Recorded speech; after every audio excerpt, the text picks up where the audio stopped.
어떤 사람이 꿈속에서 자기가 지고 가야 할 십자가가 너무 무겁다고 원망 불평을 늘어놨습니다. 그랬더니 하나님께서 그 사람을 십자가가 많이 놓여있는 창고로 데리고 가셨다고 그래요. 그러면서 그 사람에게 야, 그러면 너는 그 십자가를 내려놓고 네 마음에 드는 십자가를 하나 골라봐라. 이렇게 말씀하셨습니다. 그 사람이 딱 십자가를 이것저것 쭉 보니까 어떤 것은 너무나 크고 어떤 것은 너무 무겁고 어떤 것은 가시가 박혀 있고 그래서 고르다가 하나를 딱 골랐는데 그 십자가는 좀 작게 보이고 예뻐 보이고 빛나 보였습니다. 그래서 그것을 딱 씹고 하나님께 이렇게 말했습니다. 하나님, 이게 좋아요. 이것이 작고 가볍고 예쁩니다. 이렇게 얘기를 했습니다. 그랬더니 하나님께서 그 사람에게 얘야, 그게 바로 지금 네가 들고 다니던 그거야. 이렇게 말씀을 하셨다고 그럽니다. 제자답게 산다는 것은 내가 원하는 조건이 아니라 주님이 맡기신 나에게 꼭 맞는 길을 가는 것이 제자답게 사는 것이죠. 그런데 이제 현대 우리 그리스도인들은 십자가 지기를 아예 거부하는 사람이 너무 많은 것 같습니다. 믿음으로 말미암아 구원을 받는다는 이 명제적 진리를 조금 오해를 해서 아무런 값도 치르지 않는 것이 믿음으로 구원받는 것이다 라고 착각을 하는 이런 사람들이 생각보다 많은 것 같습니다. 이렇게 된 데에는 목회자들의 책임이 가장 큽니다. 교회 성장이라는 성공 욕구에 사로잡혀서 군중을 모으는 데는 성공했지만 예수님의 제자를 세워가는데 만들어가는 데는 실패했기 때문입니다. 그래서 모든 교회들이 제자 훈련을 하기는 하는데 정작 자기를 부인하고 자기 십자가를 지는 그런 제자들은 생산해내지 못하는 이것이 현실이 아닌가 이런 생각을 하지 않을 수가 없습니다. 이런 문제의식을 느끼고 오늘 예수님을 따르려면 이런 제목으로 말씀을 나눌 때 이 말씀이 저와 여러분들에게 믿음이 성장하는 스프링보드가 되기를 주님의 이름으로 축복합니다. 예수님이 지상에 계실 때 많은 사람들이 예수님을 따랐습니다. 예수님을 따라다니면 먹거리와 볼거리가 풍성했기 때문에 많은 사람들이 따랐던 것이죠. 그러나 예수님은 기적을 통해서 먹거리와 볼거리를 제공하셨지만 그 먹거리와 볼거리 자체가 예수님이 기적을 베푸신 궁극적 목표는 아니었습니다. 그들이 볼 때는 기적이었지만 예수님이 의도하신 것은 표적이기 때문입니다. 기적과 표적의 차이가 무엇이겠습니까?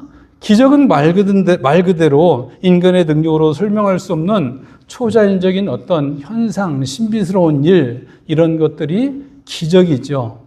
표적은 겉으로 볼 때는 기적과 아무 다를 바가 없는데 하나님이 그 표적을 통해서 의도하고 있는 하나님이 누군지를 드러내고 싶고 이것이 무엇을 의미하는지를 보여주고 싶어하는 가르쳐주기 원하는 이것이 곧 표적입니다. 그래서 기적과 표적은 겉으로 볼 때는 똑같지만 실제 의미상으로는 큰 차이가 있습니다. 그래서 성경을 보면 예수님께서 무리를 걷기도 하시고 죽은 자를 살리기도 하시고 안진뱅이를 일으키기도 하시고 소경의 눈을 보게도 하시고 각종 표적을 일으켰습니다. 그러나 이것은 단순 볼거리를 제공하기 위한 것이 아닙니다. 이 표적을 통해서 예수님이 누구신지 하나님 나라가 무엇인지를 설명하기 위해서 그 표정으로서 여러 표적을 일으켰던 것입니다. 즉 예수님은 그 표적을 통해서 하나님이시고 그들이 학수고대하던 메시아다. 또 하나님 나라는 어떤 결핍도 없다. 이것을 보여주기 위한 장치들, 도구들이 바로 각종의 표적이었다는 말입니다. 그러므로 이렇게 표적을 베푸신 예수님은 사람들이 내가 베푼 표적에 대해서 얼마나 흥미로울까 여기에는 관심이 없으셨습니다. 오히려 이 표적을 보고 사람들이 나를 누구로 이해를 할까? 하나님 나를 어떻게 이해를 할까? 여기에 최고의 관심, 목적이 있었습니다. 그러므로 예수님은 제자들에게 질문하시기를, 얘들아, 사람들이 나를 누구라고 하더냐? 이렇게 질문하시죠. 그때 제자들이 대답을 합니다. 그 중에서 어떤 사람은 예수님을 엘리야라고 하고, 어떤 사람은 세례요한이라고 하고, 어떤 사람은 옛 선지자 중에 하나가 살아났다고 합니다. 이런 대답을 했습니다. 그 당시에 사람들이 예수님을 누구로 알고 이해하고 있는지를 여실히 드러내는 거죠. 세례요한? 아니면 죽은 선지자가 살아났나? 아니면 엘리야인가? 그러나 예수님의 진짜 관심은 군중들이 예수님을 누구라고 이해하느냐 여기에 있지 않고, 예수님을 따르는 제자들이 예수님을 누구라고 이해하느냐 여기에 포커스가 있었습니다. 그래서 제자들에게 곧장 질문하시기를, 그러면 너희는 나를 누구라 하느냐? 아니, 사람들은 나를 뭐라 하든지 간에 그것은 별 상관이 없고 너희들이 볼 때 나는 누구냐? 이런 질문을 하신 것이죠. 그때 제자들의 대표 노릇을 하고 있던 베드로가 주는 하나님의 그리스도십니다. 이렇게 대답을 했습니다. 마태복음에 보면 주는 그리스도시요 살아계신 하나님의 아들입니다. 이렇게 대답을 했죠. 표현상의 차이는 약간 있지만은 내용상은 똑같습니다. 예수님은 우리 조상적부터 학수고대하던 기름 부음 받은 자 메시아입니다. 이것이 제자들의 공통 핵심 대답이라는 말입니다. 그때 예수님이 제자들에게 두 가지를 말씀하십니다. 첫째는 이 말을 아무에게도 말하지 마라. 왜냐하면 아직 공생애를 더 살고 해야 될 일이 많이 있는데, 지금 예수님이 메시아라고 그러면 많은 사람들이 정치적 메시아를 삼을 것이고 예수님이 전해야 될 메시지를 전하지 못할 것이기 때문에 아직은 침묵. 이렇게 입단속을 시킨 것입니다. 두 번째 말씀하신 것은 인자가, 예수님을 가리키는 거예요, 많은 고난을 받고 종교 지도자들에게 버림을 받아 죽임을 당하고 제3일에 살아날 것이다.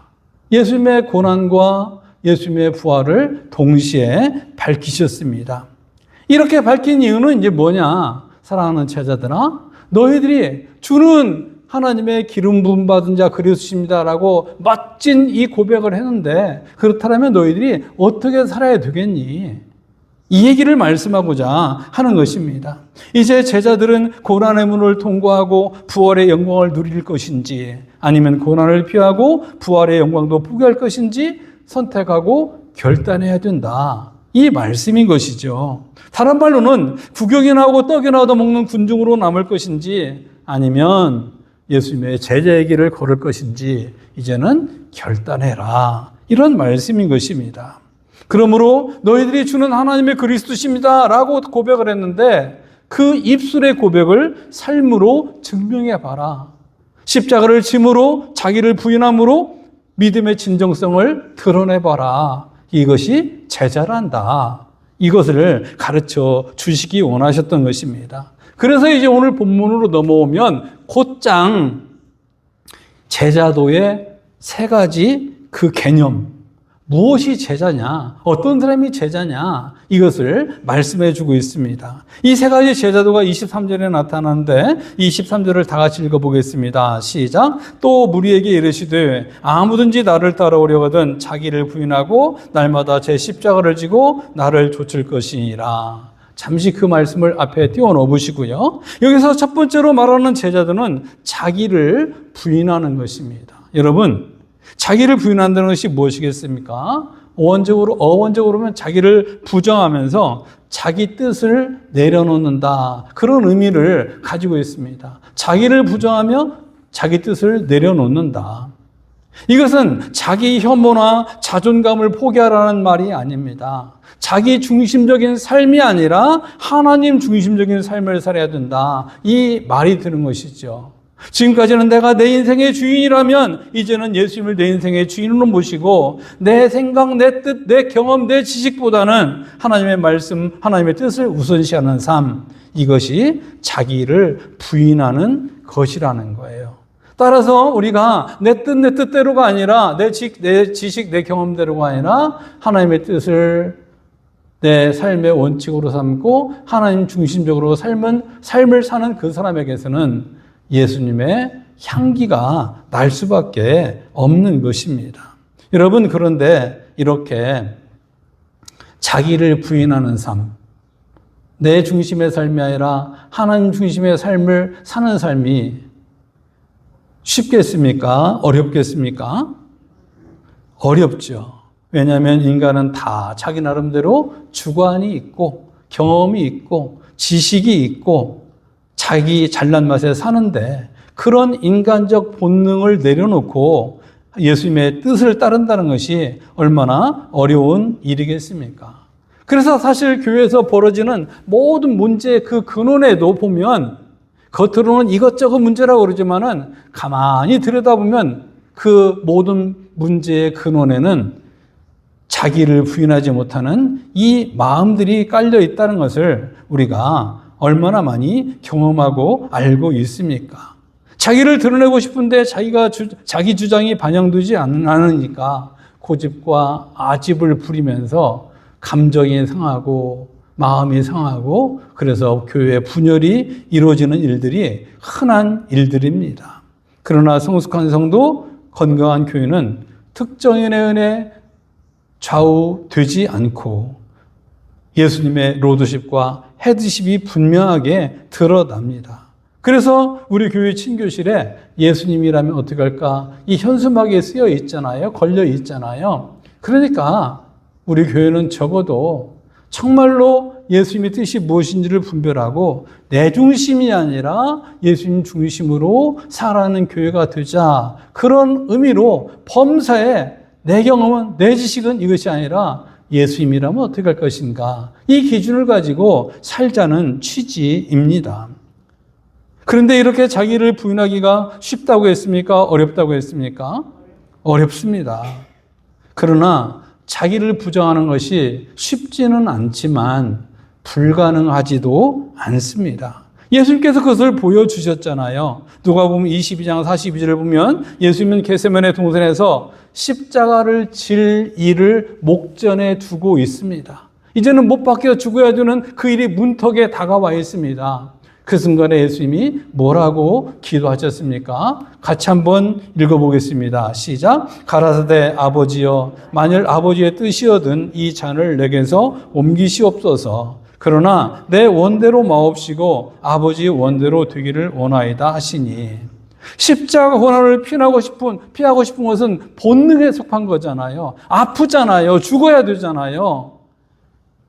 그런데 예수님은 내 본능대로가 아니라 아버지의 뜻대로 해달라고 기도하시고 아버지의 뜻대로 십자가에서 못 박혀 죽으셨습니다. 이것이 바로 자기를 부정하는 모델이죠. 이뿐만이 아니고 우리 주변에도 자기를 부정하고 자기를 부인하고 예수님 말을 드러내는 이런 사람들이 얼마나 많이 있는지 모릅니다. 저와 여러분도 예수님을 닮아서 범사의 자아를 내려놓고 자기 부인의 삶으로 말미암아 제자다운 제자가 되기를 예수님의 이름으로 축복합니다. 이것이 예수님을 따르는 첫걸음이라는 거예요. 23절을 다시 보시기 바랍니다. 예수님이 가르쳐주는 두 번째 제자도가 무엇입니까? 날마다 제 십자가를 지는 것이라고 말씀하고 있습니다. 우리가 아는 것처럼 십자가는 형벌의 도구이고 수치와 고통의 상징이고 죽음을 의미하는 사형틀이었습니다. 그래서 십자가를 지라는 것은 단순히 좀 고난을 좀 참아봐 이런 이야기가 아니라 죽음을 각오하고 예수님을 따르라는 전적인 헌신을 명령한 말씀이 바로 날마다 제 십자가를 지다 이런 말이었던 것입니다.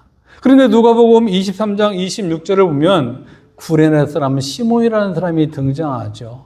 예수님께서 십자가를 지고 골고다 언덕을 비실비실 올라갈 때 안식일이 다가오므로 빨리 예수님을 해치고 싶었던 사람들은 저 시골에서 달려오고 있는 구레네 사람 시몬을 만나니까 네가 이것을 지고 올라가라. 그래서 그는 잠시라도 예수님 대신 십자가를 지고 골고다 언덕을 오르셨습니다. 이렇듯 제자로 살자면 내가 짊어져야 할 내 몫의 십자가가 있습니다. 그것도 오늘 말씀을 보니까 일생에 한 번 맞아라 그것이 아니라 날마다 자기 십자가를 져야 된다고 말씀을 합니다. 이것은 내가 감당해야 되는 작은 결단, 작은 희생, 작은 순종이 날마다 반복될 때에 비로소 우리는 제자다운 제자가 될 수 있다. 이런 말씀인 것입니다. 그러나 어떤 교회에서는요, 명색이 교회에 장로고 권사고 집사고 직분자고 성도라고 그러면서 손가락 하나 까딱하지 않고 말로만 한몫을 하려고 하는 사람들이 많이 있다고 하지 않습니까? 그런 사람들의 특징은 무엇이겠어요? 대접해주지 않는다고 원망불평하면서 결국은 트러블 메이커가 되고 마는 것이지요. 그에 비하면 우리 교회는 얼마나 복 있는 교회입니까? 누구 한 사람 예외 없이 다 제 몫을 하잖아요. 권사님은 권사님대로, 집사님들은 집사님대로, 성도님들은 성도님들대로 다 제 몫을 하고 있습니다. 제가 이번에 제가 없는 동안에 설교를 해주셨던 양재동 목사님께서 매 주일이 지나고 나면 그날 주일의 풍경을 스케치하듯이 이렇게 글로 카톡으로 써서 저에게 말씀해 주셨습니다. 그때마다 정말 여러분들을 얼마나 많이 칭찬했는지 몰라요.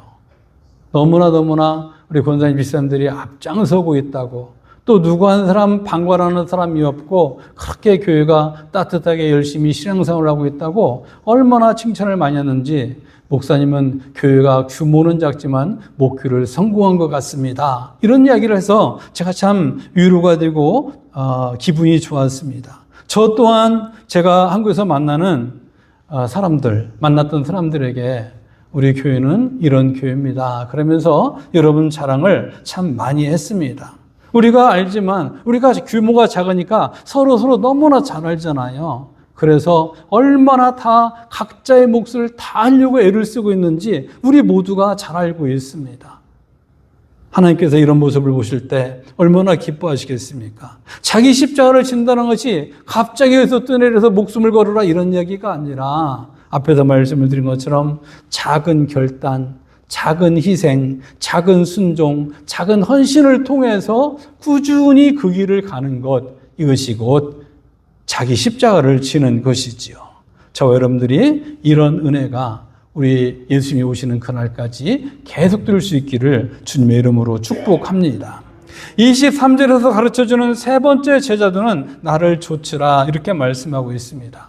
예수님을 좇는다는 것은, 여기서 나를 좇으라 이렇게 말씀하신 것은 앞에서 말했던 자기를 부인하고 날마다 제 십자가를 지는 그 삶을 지속적으로 나아가라, 이런 의미입니다. 여러분, 우리가 잘 알듯이 자기를 부인하는 것이 어렵지만은 한두 번은 자기 부인 다 할 수 있습니다. 그렇잖아요. 자기 십자가를 지는 것, 지속적으로 지는 것은 어렵지만 단기적으로는 누구나 자기 십자가를 질 수 있습니다. 그러나 지속적으로 그런 삶을 살아내는 것은 쉽지 않습니다. 그러나 예수님의 기대는 한두 번 기분 좋을 때 십자가 지는 척, 자기를 부인하는 척 하는 사람이 되지 말고, 그게 아니라 지속적으로 튼튼하게 변함없이 변덕 부리지 않고 그 길을 가라, 이런 말씀인 것이죠. 사실 이런 지속성이 그 사람의 신앙의 저력이고 그 사람의 인격입니다. 여러분, 우리가 개인적으로 친구를 만나고 사람을 만날 때도 기분 좋을 때, 기분 나쁠 때 막 이렇게 업앤다운이 심해가지고 변덕을 부리면 어떻게 그런 사람 보고 우리가 마음의 신뢰를 쌓아가면서 살아갈 수가 있겠어요? 하물며 신앙생활을 하는데 우리가 늘 기분 좋으면 막 간을 빼다 주듯이 헌신할 것처럼 그러다가 조금 기분 나쁘면 온 사람을 잡아먹을 듯이 나타난다면 이게 무슨 신앙이겠습니까? 이게 무슨 인격이겠냐고요. 그래서 예수님은, 그래, 너희들도 한두 번쯤은 자기를 부인하고 십자가를 질 줄 안다. 그렇지만 나의 기대는 한두 번쯤이 아니라 지속적으로 나를 그렇게 따라오기를 원한다. 이렇게 말씀을 하고 있는 것입니다. 신앙의 저력이 없는 사람은 바로 이 지속성이 없는 거예요. 체력도 마찬가지잖아요. 어떤 일을 하다 보면 기본 체력이 있는 사람은 어떤 일을 꾸준히 할 수가 있습니다. 그러나 어떤 사람은 바닥바닥 하다가 그냥 팍 주저앉아버리고 포기해버리는 이런 사람들도 많이 있잖아요. 신앙도 마찬가지라는 거예요. 그런 사람은 열매가 없는 것입니다. 세상에서도 1만 시간의 법칙이라는 책이 있죠. 스웨덴의 심리학자 에릭슨이 한 표현인데요. 이런 이야기입니다. 어떤 분야에서든지 전문가가 되려면 해당 분야에 1만 시간 이상을 투자해야 된다. 이런 이론입니다. 특별히 그 사람은 악기를 다루는 음악가들을 상대로 연구를 하고 조사를 해가지고 그런 것을 발표를 하게 된 거예요. 그렇잖아요. 우리도 여기서 지금 피아노 반주자가 매주를 하잖아요. 막 음도 틀리고 떠듬떠듬하고 그러잖아요. 그나마 없는 것보다는 낫지만은, 그렇죠. 또 설교 듣는 사람들 왜 이렇게 목사가 반주자를 까나 그러겠는데, 예. 여러분들은 알지요. 그냥 편하게 말하는 거예요. 그래서 무슨 얘기를 하려고 그러냐면, 이렇게 하는 이유는 저 피아노를 치는데 1만 시간을 투자한 적이 없기 때문에 그런 거예요. 쉽게 표현하면. 마찬가지죠. 저도 때로 설교하다 버벅댔잖아요. 설교 준비하는데 1만 시간을 투자하지 않았기 때문에 그런 거예요. 하물며 지속적으로 자기를 부인하지 않고 자기 십자가를 지지 않고 어떻게 예수님의 성품과 인격을 닮은 예수님의 제자가 될 수 있겠습니까? 제자라 하면 예수님의 성품과 인격을 닮고 그 비전을 따라가는 사람이잖아요. 그런데 우리가 지속적으로 자기를 부인하지 않고 자기 십자가를 지지 않고는 예수님을 한 발짝도 따라갈 수가 없다는 말입니다. 저와 여러분은 언제나 자기를 부인하며 자기 십자가를 지고 예수님을 지속적으로 따를 수 있기를 예수님의 이름으로 축원합니다. 이렇게 자기를 부인하고 제 십자가를 지고 예수님을 따라야 될 이유가 24절에 나오는데요. 24절 읽어보겠습니다. 시작. 누구든지 제 목숨을 구원코자 하면 잃을 것이요 누구든지 나를 위하여 제 목숨을 잃으면 구원하리라. 아멘. 여기서 누구든지 제 목숨을 구원코자 한다는 얘기는 앞에 있는 표현을 빌려서 쓰자면 자기를 부인하지 않고 철저히 자기 중심적인 삶을 사는 것을 의미하는 거예요. 그런데 그런 사람은 자기 목숨을 잃는데요. 이 말을 26절에서는 예수님이 다시 오실 때 부끄러움을 당하리라 이렇게 말씀을 한 거예요.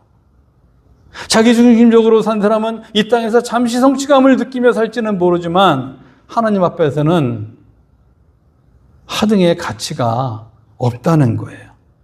그러므로 26절에서는 사람이 온 천을 얻고도 정작 목숨을 잃으면 무슨 소용이 있느냐 이런 질문을 하잖아요. 이게 무슨 말이겠어요? 자기 중심적으로 살기 위해서 자기 부인을 거부하고 자기 십자가의 지기를 거부한다면 그 사람은 온 천하를 다 얻었지만 자기 목숨은 잃어버린 사람하고 뭐가 다르냐 이 얘기인 거예요. 얼마나 이게 심각한 말씀입니까? 세상을 다 얻은 것 같았는데 목숨을 잃어버렸다. 이게 무슨 의미인 거예요? 누구 좋은 일 시킨 거예요? 우리가 자기 부인을 하지 않고 십자가를 지속으로 지지 않는다면, 그런데 모든 것을 다 이루었다면 그거야말로 세상을 다 얻고 목숨을 잃은 사람과 같다는 말씀입니다. 그러므로 우리가 알아야 될 것은 자기 부인을 하지 않고 자기 십자가를 지지 않는다면 이것은 아직 예수님의 제자 흉내도 내지 못하는 것이고 올바른 신앙생활이 아니라는 거죠. 물론 예수를 믿고 교회를 나오면서 하루아침에 그렇게 되는 성자는 아무도 없습니다. 저부터 시작했어요. 적어도 우리에게는 변화가 나타나야 된다는 거죠. 작년보다는 올해가 좀 나아야 되는 것 아닙니까? 바로 이거는 것이죠. 기적이나 보고 떡이나 얻어먹는 구두 속에 한 사람을 살지 예수님의 제자가 될지는 우리의 결단과 선택에 달려 있는 것입니다. 그래서 사랑하는 성도 여러분, 제가 그래서 여러분들에게 이런 질문을 드리겠습니다. 한번 대답을 해보십시오. 여러분은 군중의 한 사람으로 살기를 원하십니까? 예수님의 제자가 되기를 원하십니까? 아멘. 그렇다면 신앙 고백을 주는 하나님의 그리스도십니다. 이 고백을 입술이 아니라 자기 부인과 자기 십자가를 지는 삶으로 증명하는 저와 여러분이 되기를 주님의 이름으로 축복합니다. 제가 여러분들에게 이런 설교를 하는데 큰 부담은 없어요. 왜냐하면 여러분들은 그렇게 살려고 애를 쓰는 분이기 때문에 어쩌면 주막 앞에라는 말이 있듯이 더 잘 달려보자고 제가 믿음의 채찍을 휘두르는 것이기 때문에 큰 부담이 없습니다. 여러분들은 이미 그렇게 달려가려고 애를 쓰니까 말이죠. 그러나 제가 이렇게 자꾸 강조하는 이유는 이것이 곧 신앙의 기본이기 때문입니다. 따라서 한 주간도 저와 여러분들이 자기를 부인하고 자기 십자가를 짐으로 말미암아 내가 얼마나 잘난 사람이냐 이것을 드러내기보다는 예수님을 드러내는 삶을 살고 또 다음 주에 모여서 예배드릴 때 감사와 감격의 찬양을 드릴 수 있기를 주님의 이름으로 축복합니다. 기도하겠습니다.